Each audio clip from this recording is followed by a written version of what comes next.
ഇതൊക്കെ പറഞ്ഞാൽ നിനക്ക് ലവർ വല്ലതും ഉണ്ടോ? ഏയ് ഇല്ലില്ല, എനിക്ക് ലവറൊന്നുമില്ല. ഞാൻ എന്ത് കാര്യം ഉണ്ടെങ്കിലും അച്ഛനോടും അമ്മയോടും പറയും.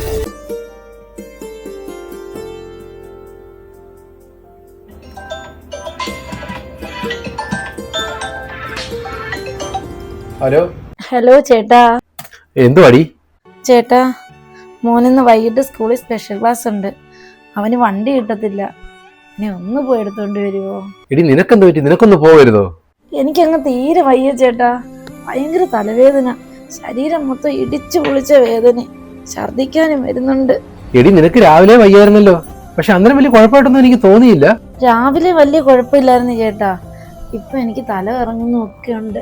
എടി എനിക്കാണ് ഇപ്പൊ ഇവിടുന്ന് ഇറങ്ങാനും പറ്റത്തില്ല, നല്ല തിരക്കും ഉണ്ട്. എന്നാ സാരമില്ല ചേട്ടാ, ഞാൻ പോയി എടുത്തോണ്ട് വരാം. വേണ്ട വേണ്ട, ഞാൻ ഇവരെ ഒന്ന് അറേഞ്ച് ആക്കിയിട്ട് ഞാനിപ്പോ ഇറങ്ങാം. ശരി ചേട്ടാ, ഇല്ലെങ്കിൽ വിളിക്കണേ. എടി രാവിലെ നിനക്ക് അത്രയ്ക്ക് പ്രശ്നം ഉണ്ടായിരുന്നെങ്കിൽ എന്നോടൊന്ന് പറഞ്ഞുകൂടായിരുന്നു? നമുക്ക് ഹോസ്പിറ്റലിൽ ഒന്നും പോകത്തില്ലായിരുന്നു? അതൊന്നും വേണ്ട ചേട്ടാ, പനിക്കുള്ള കോളാണെന്നാ തോന്നുന്നത്. ഞാനൊരു ആവിയൊക്കെ പിടിച്ചിട്ടേ ഒന്ന് കിടന്ന് നോക്കാം, അപ്പോഴത്തേന് എല്ലാം അങ്ങ് മാറും. എന്നാ വെച്ചോ, ഞാൻ മോനെ എടുത്തോണ്ട് പെട്ടെന്ന് അങ്ങ് വരാം. അച്ചായ ഒന്ന് നോക്കൂ, ഞാൻ ഇപ്പൊ വരാം.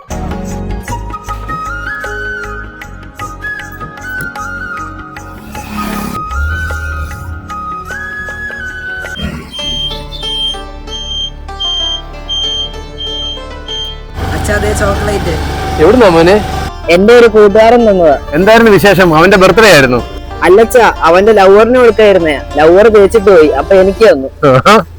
7ാം ക്ലാസ്സും 8ാം ക്ലാസ്സും ഒക്കെ ആയപ്പോ തന്നെ പിള്ളേർക്കെല്ലാം ലവറായി. ഇതൊക്കെ പറഞ്ഞാൽ നിനക്ക് ലവർ വല്ലതും ഉണ്ടോ? ഏയ് ഇല്ലില്ല, എനിക്ക് ലവറൊന്നുമില്ല. ഞാൻ എന്ത് കാര്യം ഉണ്ടെങ്കിലും അച്ഛനോടും അമ്മയോടും പറയും. അങ്ങനെ വേണം മോനെ, എന്ത് കാര്യം ഉണ്ടെങ്കിലും അച്ഛനോടും അമ്മയോടും പറയണം. അച്ഛനെ അമ്മയും ഒരു ഫ്രണ്ട്സിനെ പോലെ വേണം കാണാൻ.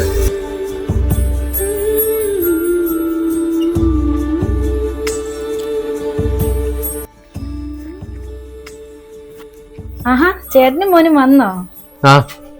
എന്നാ ഞാൻ പോട്ടെ, കടയിൽ നല്ല തിരക്കുണ്ട്. ശരി ചേട്ടാ, ചേട്ടൻ പോക്കോ.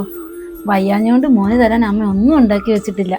മോൻ പോയി കുളിച്ചിട്ട് അമ്മ എന്തെങ്കിലും ഉണ്ടാക്കി തരാൻ കേട്ടോ. അത് ഞാൻ മറന്നു. നീ അടുക്കള കറി ഒന്നും ഉണ്ടാക്കണ്ട വയ്യാതെ. ഞാന് നിങ്ങൾക്ക് രണ്ടുപേർക്കുള്ള ഫുഡ് ഞാൻ വാങ്ങിച്ചിട്ടുണ്ട്, ഇപ്പൊ തരാം.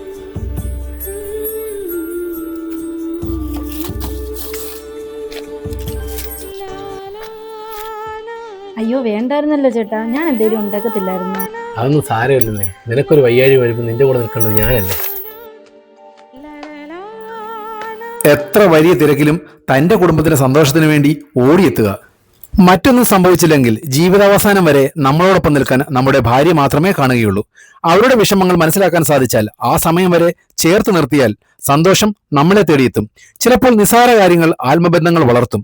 ഏതൊരാളും ആഗ്രഹിക്കുന്നതാണ് സന്തോഷവും സമാധാനവും. അത് നമ്മൾ തന്നെ കണ്ടെത്തണം. ജീവിതം ആസ്വദിക്കുക. എല്ലാവർക്കും നല്ലത് വരട്ടെ.